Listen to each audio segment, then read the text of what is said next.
Sa ospital ang destinasyon ng isang lalaki matapos maaksidente sa kasagsagan ng pagtakas gamit ang ninakaw umanong motorsiklo sa barangay Salasang, Arakan, Cotabato nitong nakaraang araw. Kinilala ni Police Major Reynante Pascua, Chief of Police ng Arakan Municipal Police Station ang suspect na si alias Joe, 28 taong gulang at residente ng Parang Maguindanao.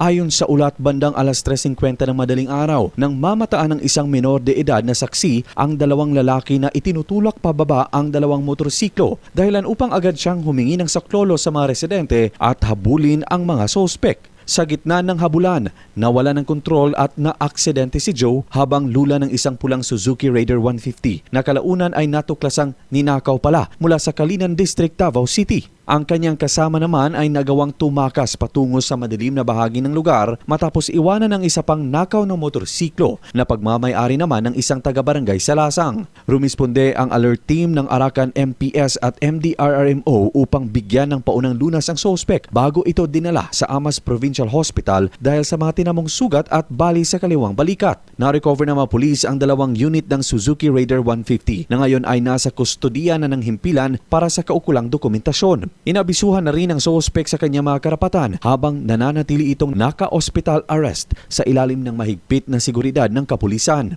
Inaasahan na sa pamamagitan ng patuloy na pursuit operations at pakikipagtulungan sa mga karatig bayan at Philippine Army, agad na matutukoy at madarakip ang isa pang sospek upang tuluyang mabigyan ng hustisya ang mga biktima. Luigi Alan Totor, NDBC, Bida Balita.